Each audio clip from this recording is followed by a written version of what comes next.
നമസ്കാരം കൂട്ടുകാരെ, എല്ലാവർക്കും എൻ്റെ പുതിയ യൂട്യൂബ് ചാനലിലേക്ക് സ്വാഗതം. ഇന്ന് ഞാൻ ഇവിടെ അവതരിപ്പിക്കാൻ പോകുന്നത്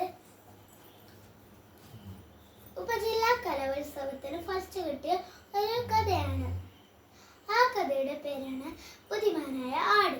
അതാണ് നമ്മുടെ കഥയുടെ പേര്. ഒരിക്കൽ ഒരു ആട് വഴി തെറ്റി കാട്ടിലെത്തി. കാടിന്റെ പച്ചപ്പ് കണ്ട് ആടിന് വല്ലാത്ത കൗതുകം തോന്നി. ഹായ്, എന്തു ഭംഗിയാ! നിറയെ ഇളം പുല്ലുകൾ.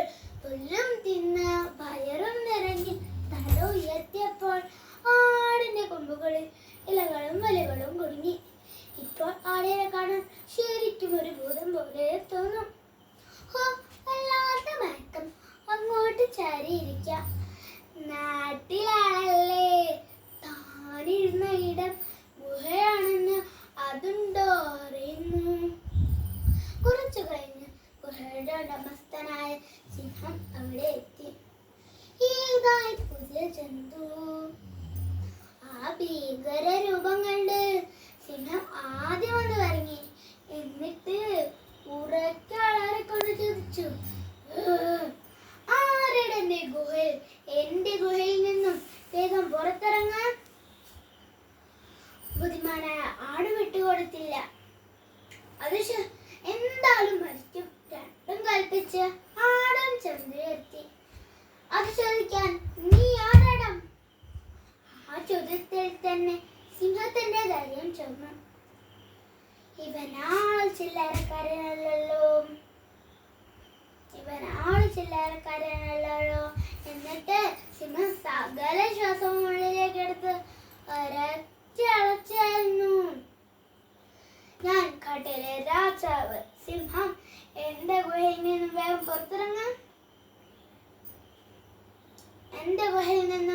പുറത്തിറങ്ങാൻ. ആട് പറഞ്ഞു. ഓ, നീയാണല്ലേ സ്വയം രാജാവെന്ന് പറഞ്ഞു നടക്കുന്ന സിംഹം.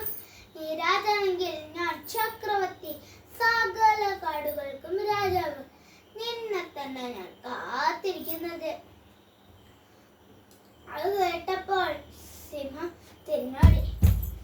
ഈ വിശേഷങ്ങളൊക്കെ ഒഴിഞ്ഞു കണ്ടുകൊണ്ടിരിക്കുന്ന കുറുക്കൻ സിംഹത്തിന് പിന്നാലെ ഓടി. രാജാവേ, ഒന്ന് നിന്നാലും. അങ്ങ് എങ്ങോട്ടാണ് പരവശനായി ഓടുന്നത്? നിൽക്കാൻ നേരമില്ല. ആ ചക്രവർത്തി എന്റെ കഥ തീർക്കും. ചക്രവർത്തിയോ? അതെ, അങ്ങനെ ഒരു ജന്തു എന്റെ ഗുഹയിൽ ഇരിപ്പുണ്ട്. ഇനി ഈ കാട് രക്ഷയില്ല. രാജാവില്ലാത്ത മറ്റേതെങ്കിലും കാടൊന്ന് നോക്കട്ടെ. സിംഹം പറഞ്ഞു. ആഹാ, ഈ സിംഹത്തിന് പണത്തടി മാത്രമേ ഉള്ളൂ, ബുദ്ധി തീരെയില്ല. കുറുക്കൻ ഉള്ളിൽ ഊറിച്ചിരിച്ചു.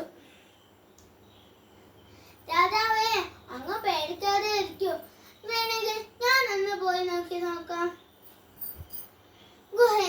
ഗുഹക്കരികിൽ കാൽപ്പാടുകൾ കണ്ടപ്പോൾ തന്നെ കുറുക്കനാളെ പിടികിട്ടി. എന്നിട്ട് വീണ്ടും സിംഹത്തിന് അരികിലെത്തി.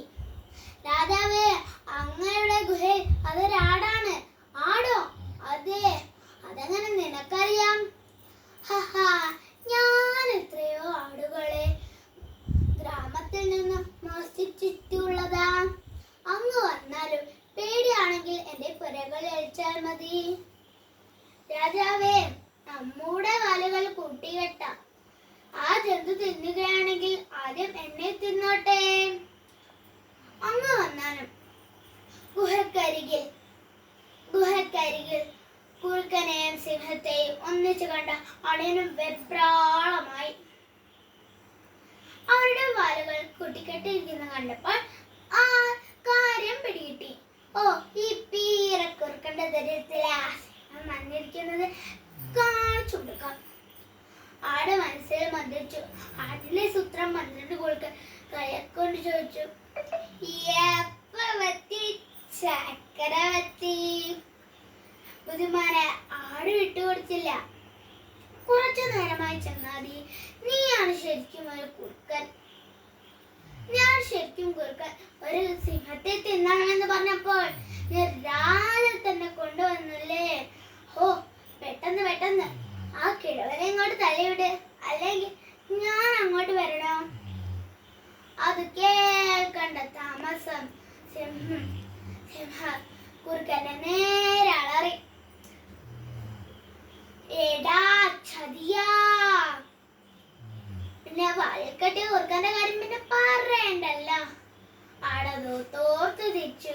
കൂട്ടുകാരെ, അതാണ് പറയുന്നത്, ആപത്തിൽ നിന്ന് രക്ഷയുടെ ശക്തിയേക്കാൾ ബുദ്ധിയാണ് പ്രധാനം. നന്ദി, നമസ്കാരം.